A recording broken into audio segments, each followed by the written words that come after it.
ನಮಸ್ಕಾರ friends, welcome back to my channel. Friends, ಇವತ್ತಿನ ಈ ವಿಡಿಯೋದಲ್ಲಿ ನಾವು ತಿಳ್ಕೊಳ್ಳೋಣ ಪ್ರೆಗ್ನೆನ್ಸಿಯಲ್ಲಿ ನಾವು ಉದ್ದಿನ ಬೇಳೆಯನ್ನು ತಿನ್ಬೋದಾ ಅಂತ. ಸಾಮಾನ್ಯವಾಗಿ ನಮ್ಮೆಲ್ಲರ ಮನೆಯಲ್ಲೂ ಮಾರ್ನಿಂಗ್ ಬ್ರೇಕ್ಫಾಸ್ಟು ಉದ್ದಿನ ಬೇಳೆಯನ್ನೇ ಜಾಸ್ತಿ ಯೂಸ್ ಮಾಡೋದು. ಉದಾಹರಣೆಗೆ ನಾವು ಇಡ್ಲಿ ಮಾಡಿದರೆ ಅಥವಾ ವಡ ಮಾಡಿದರೆ ಅಥವಾ ದೋಸೆ ಮಾಡಿದರೂ ಕೂಡ ಅದರಲ್ಲಿ ನಾವು ಉದ್ದಿನ ಬೇಳೆನ ಬಳಸ್ತೀವಿ. ಹಾಗಿದ್ರೆ ಉದ್ದಿನ ಬೇಳೆಯನ್ನು ನಾವು ಪ್ರೆಗ್ನೆನ್ಸಿಲಿ ಬಳಸ್ಬೋದಾ? ಡೆಫಿನೆಟ್ಲಿ ಬಳಸ್ಬೋದು. ಯಾಕಂದರೆ ಇದರಲ್ಲಿ ಐರನ್ ತುಂಬಾ ಜಾಸ್ತಿ ಇರುತ್ತೆ. ಹೀಗಾಗಿ ನೀವು ಡೈಲಿ 30 ಗ್ರಾಮು ಉದ್ದಿನ ಬೇಳೆನ ಬಳಸ್ಬೋದು.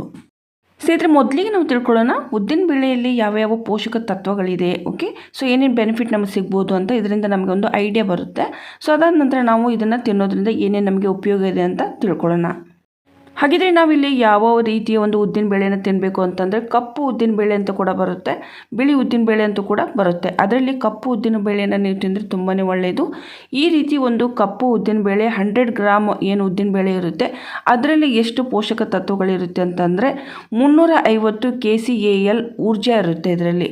ಓಕೆ, 24 ಗ್ರಾಮ್ ಪ್ರೋಟೀನ್ ಇರುತ್ತೆ, 1.5 ಗ್ರಾಮ್ ಟೋಟಲ್ ಲಿಪಿಡ್ ಇರುತ್ತೆ ಅಂದರೆ ಫ್ಯಾಟ್ ಇರುತ್ತೆ, 60 ಗ್ರಾಮ್ ಕಾರ್ಬೋಹೈಡ್ರೇಟ್ ಇರುತ್ತೆ, 3 ಗ್ರಾಮ್ ಶುಗರ್ ಇರುತ್ತೆ ಮತ್ತು 29 ಗ್ರಾಮ್ ಫೈಬರ್ ಇರುತ್ತೆ. ಓಕೆ, ಸೊ ಇದ್ರ ಜೊತೆಗೆ ಇನ್ನು ಮಿನರಲ್ಸ್ ಬಗ್ಗೆ ನಾವು ಮಾತಾಡಿದರೆ 100 ಗ್ರಾಮ್ ಏನು ಒಂದು ಕಪ್ಪು ಉದ್ದಿನ ಬೇಳೆಯಲ್ಲಿ 200 ಮಿಲಿಗ್ರಾಮ್ ಕ್ಯಾಲ್ಶಿಯಂ, 7.2 ಮಿಲಿಗ್ರಾಮ್ ಐರನ್ ಇರುತ್ತೆ, 40 ಮಿಲಿಗ್ರಾಮ್ ಸೋಡಿಯಂ ಕೂಡ ಇರುತ್ತೆ. ಹಾಗಿದ್ರೆ ಈ ಒಂದು ಕಪ್ಪು ಉದ್ದಿನ ಬೇಳೆಯನ್ನು ನಾವು ಪ್ರೆಗ್ನೆನ್ಸಿಲಿ ಯೂಸ್ ಮಾಡೋದ್ರಿಂದ ನಮಗೇನೇನು ಬೆನಿಫಿಟ್ ಇದೆ ಅಂತ ತಿಳ್ಕೊಳ್ಳೋಣ. ಮುಖ್ಯವಾಗಿ ಭ್ರೂಣ ವಿಕಾಸಕ್ಕೆ ಇದು ತುಂಬಾ ಸಹಾಯ ಮಾಡುತ್ತೆ. ಈ ಒಂದು ಉದ್ದಿನ ಬೇಳೆಯನ್ನು ನಾವು ನಿಯಮಿತವಾಗಿ ತಿಂತಾ ಇದ್ದರೆ ನಮ್ಮ ಶರೀರದಲ್ಲಿ ಐರನ್ ಕೊರತೆ ಆಗೋದಿಲ್ಲ. ನೀವು ನೋಡ್ತಾ ಇರ್ಬೋದು, ಪ್ರೆಗ್ನೆನ್ಸಿಯಲ್ಲಿ ಐರನ್ ಟ್ಯಾಬ್ಲೆಟ್ಸ್ ಕೂಡ ಕೊಟ್ಟಿರ್ತಾರೆ ಡಾಕ್ಟರ್ಸ್. ಈ ಒಂದು ಪೂರೈಕೆನ ನೀವು ಉದ್ದಿನ ಬೇಳೆ ತಿನ್ನೋದ್ರ ಮೂಲಕ ಕೂಡ ಸರಿಪಡಿಸ್ಕೋಬೋದು. ಇನ್ನು ಇದಲ್ಲದೆ ಪಾಚನ ಕ್ರಿಯೆಯನ್ನು ಸರಿಯಾಗಿಸಲು ಈ ಒಂದು ಉದ್ದಿನ ಬೇಳೆನ ನೀವು ತಿನ್ಬೋದು. ಇದನ್ನು ನೀವು ದಿನದಲ್ಲಿ 30 ಗ್ರಾಮ್ ಮಾತ್ರ ತಿನ್ನಬೇಕು, ಅದಕ್ಕಿಂತ ಜಾಸ್ತಿ ತಿನ್ನಕ್ಕೆ ಹೋಗಬಾರ್ದು. ಅಕಸ್ಮಾತ್ ನಿಮಗೆ ಒಂದು ಗ್ಯಾಸ್ ಆಗ್ತಾಯಿದೆ, ಏನೇ ಊಟ ಮಾಡಿದರೂ ಅದು ಡೈಜೆಸ್ಟ್ ಆಗ್ತಾಯಿಲ್ಲ ಅಂತಂದರೆ ಈ ಒಂದು ಉದ್ದಿನ ಬೇಳೆನ ನೀವು ದಿನನಿತ್ಯದಲ್ಲಿ ಬಳಸ್ಬೋದು. ಇನ್ನು ಇದಲ್ಲದೆ ಕ್ಯಾಲ್ಶಿಯಮ್ಗಾಗಿ ಕೂಡ ನೀವು ಒಂದು ಕರಿ ಉದ್ದಿನ ಬೇಳೆನ ಯೂಸ್ ಮಾಡ್ಬೋದು. ಕ್ಯಾಲ್ಶಿಯಂ ಕೊರತೆ ಆಗಬಾರ್ದು ಅಂತ ನಿಮಗೆ ಕ್ಯಾಲ್ಶಿಯಂ ಟ್ಯಾಬ್ಲೆಟ್ಸ್ ಕೂಡ ಕೊಟ್ಟಿರ್ತಾರೆ ಡಾಕ್ಟರ್ಸು. ಸೊ ಆ ಟೈಮಲ್ಲಿ ನೀವು ಈ ಒಂದು ಉದ್ದಿನ ಬೇಳೆ ತಿನ್ನೋದ್ರಿಂದ ಈ ಒಂದು ಕ್ಯಾಲ್ಶಿಯಂ ಏನು ಪೂರ್ತಿ ಆಗಬೇಕಾಗಿರುತ್ತೆ ನಿಮ್ಮ ಶರೀರಕ್ಕೆ, ಸೊ ಅದು ಕಂಪ್ಲೀಟಾಗಿ ಒಂದು ಪೋಷಣೆ ಸಿಗುತ್ತೆ ಅಂತಲೇ ಹೇಳ್ಬೋದು. ನಿಮ್ಮ ಮತ್ತು ನಿಮ್ಮ ಮಗುವಿನ ಒಂದು ಎಲುಬುಗಳಾಯಿತು ಮತ್ತು ಹಲ್ಲುಗಳಾಯಿತು ಗಟ್ಟಿಯಾಗೋದಕ್ಕೆ ಕೂಡ ಈ ಒಂದು ಉದ್ದಿನ ಬೇಳೆ ತುಂಬಾ ಸಹಾಯ ಮಾಡುತ್ತೆ. ಇನ್ನು ಇದಲ್ಲದೆ ಎನಿಮಿಯಾ ಅಂತಂದರೆ ರಕ್ತ ಕಡಿಮೆ ಆಗದಂತೆ ನೋಡ್ಕೊಳ್ಳೋದಕ್ಕೆ ಈ ಒಂದು ಕರಿ ಉದ್ದಿನ ಬೇಳೆ ಕೂಡ ನೀವು ತಿನ್ಬೋದು. ನಿಮಗೆ ಎನಿಮಿಯಾ ಆಗದಂತೆ ಡಾಕ್ಟರ್ಸ್ ಕೂಡ ನಿಮಗೆ ಒಂದು ಫೋಲಿಕ್ ಆ್ಯಸಿಡ್ ಟ್ಯಾಬ್ಲೆಟ್ಸ್ ಕೂಡ ಕೊಟ್ಟಿರ್ತಾರೆ ಪ್ರೆಗ್ನೆನ್ಸಿಯಲ್ಲಿ ಅಲ್ವಾ. ನಿಯಮಿತವಾಗಿ ಡೈಲಿ ಒಂದು ತೊಗೋಬೇಕಾಗಿರುತ್ತೆ.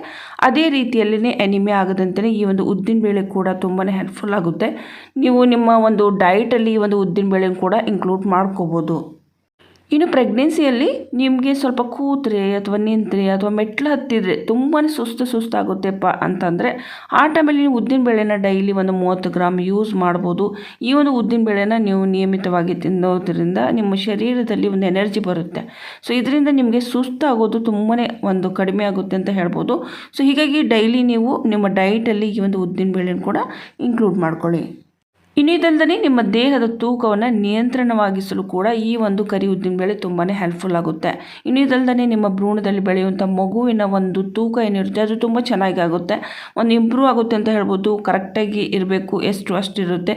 ಕೆಲವೊಂದು ಮಕ್ಕಳು ತುಂಬಾ ವೀಕ್ ಆಗಿರ್ತಾರೆ. ಓಕೆ, ಸೊ ಆ ರೀತಿ ಆಗಬಾರ್ದು ಅಂತಂದರೆ ಡೈಲಿ ನೀವು ಒಂದು 30 ಗ್ರಾಮ್ ಆದರೂ ಅಂತ ಹೇಳ್ತಾ ಇದ್ದೀರಿ ಪದೇ ಯಾಕಂದರೆ ನೀವು ಅದಕ್ಕಿಂತ ಜಾಸ್ತಿ ಉದ್ದಿನ ಬೇಳೆನ ತಿನ್ನಕ್ಕೆ ಹೋಗಬಾರ್ದು. ಹೀಗಾಗಿ 30 ಗ್ರಾಮು ಒಂದು ಉದ್ದಿನ ಬೇಳೆನ ನಿಮ್ಮ ಒಂದು ಡಯಟಲ್ಲಿ ಇನ್ಕ್ಲೂಡ್ ಮಾಡ್ಕೊಳ್ಳಿ. ಈ ಉದ್ದಿನ ಬೇಳೆನ ಯಾವ್ಯಾವ ರೀತಿ ನೀವು ಸೇವನೆ ಮಾಡಬಾರ್ದು ಅಂತ ಹೇಳ್ತಾ ಇದ್ದೀನಿ. ಇಲ್ಲಿ ಮುಖ್ಯವಾಗಿ ನೀವು ಮಾರ್ಕೆಟಿಂದ ತಂದಮೇಲೆ ಇದನ್ನು ಚೆನ್ನಾಗಿ ಒಂದು 2-3 ಬಾರಿ ಚೆನ್ನಾಗಿ ವಾಶ್ ಮಾಡಿ ನಂತರ ಯೂಸ್ ಮಾಡಿ. ಯಾಕಂದರೆ ಇದರಲ್ಲಿ ಕೀಟನಾಶಕ ಎಲ್ಲ ಯೂಸ್ ಮಾಡಿರ್ತಾರೆ. ಸೊ ಅದು ನಿಮಗೆ ಮತ್ತು ನಿಮ್ಮ ಬೇಬಿ ಹೆಲ್ತ್ಗೆ ಒಳ್ಳೆಯದಲ್ಲ. ಹೀಗಾಗಿ ಎಷ್ಟಾಗುತ್ತಷ್ಟು ಚೆನ್ನಾಗಿ ಕ್ಲೀನ್ ಮಾಡಿ. ಮತ್ತೊಂದು ಈ ಒಂದು ಉದ್ದಿನ ಬೇಳೆ ಏನಾದರೂ ನೀವು ರಾತ್ರಿ ನೆನೆ ಇಟ್ಟು ಅಥವಾ ನೆಕ್ಸ್ಟ್ ಒಂದು ದಿನದಲ್ಲಿ ಸಂಜೆ ಆಗಿದ್ದರೆ ಸೊ ಆ ರೀತಿ ಒಂದು ಎಲ್ಲ ಉದ್ದಿನ ಬೇಳೆನ ತಿನ್ನಕ್ಕೆ ಹೋಗಬೇಡಿ. ಇದರಿಂದ ನಿಮಗೆ ಗ್ಯಾಸ್ ಆಗ್ಬೋದು. ನೀವು ತುಂಬಾ ತಾಜಾ ಇರುವಂತಹ ಉದ್ದಿನ ಬೇಳೆನ ಯೂಸ್ ಮಾಡ್ಬೋದು.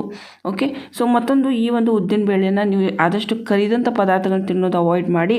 ಆದಷ್ಟು ನೀವು ಏನಾದರೂ ದೋಸೆ ಅಥವಾ ಇಡ್ಲಿ ಈ ರೀತಿ ಎಲ್ಲ ಮಾಡ್ಕೊಂಡು ತಿಂದರೆ ತುಂಬಾ ಒಳ್ಳೆಯದಂತ ಹೇಳ್ಬೋದು. ಅಂದರೆ ಪ್ರೆಗ್ನೆನ್ಸಿಯಲ್ಲಿ ಆಯಿಲ್ ಏನಿರುತ್ತೆ, ಆಯಿಲಿ ಇರುವಂತಹ ಫುಡ್ಗಳನ್ನು ನೀವು ಅವಾಯ್ಡ್ ಮಾಡಿದರೆ ಒಳ್ಳೆಯದಂತಲೇ ಹೇಳ್ಬೋದು. ಫ್ರೆಂಡ್ಸ್, ಇವತ್ತಿನ ಈ ವಿಡಿಯೋದಲ್ಲಿ ನಾವು ತಿಳ್ಕೊಂಡ್ವಿ ಯಾವ ರೀತಿ ಉದ್ದಿನಬೇಳೆನ ನಾವು ಪ್ರೆಗ್ನೆನ್ಸಿಯಲ್ಲಿ ತಿನ್ಬೋದು ಮತ್ತು ಎಷ್ಟು ಗ್ರಾಮ್ ತಿನ್ಬೋದು ಮತ್ತು ಯಾವ್ಯಾವ ರೀತಿಯಲ್ಲಿ ನಾವು ಇದನ್ನು ಸೇವನೆ ಮಾಡಬಹುದು ಮತ್ತು ಇದನ್ನು ತಿನ್ನೋದ್ರಿಂದ ಏನೇನು ನಮಗೆ ಪ್ರಯೋಜನ ಇದೆ ಅಂತ ಕಂಪ್ಲೀಟ್ ಒಂದು ಇನ್ಫಾರ್ಮೇಷನ್ ಕೊಟ್ಟಿದ್ದೀನಿ. ಐ ಹೋಪ್ ಇವತ್ತಿನ ವಿಡಿಯೋ ನಿಮಗೆ ಹೆಲ್ಪ್ಫುಲ್ ಆಗಿದೆ ಅಂತ ಅನ್ಕೋತೀನಿ.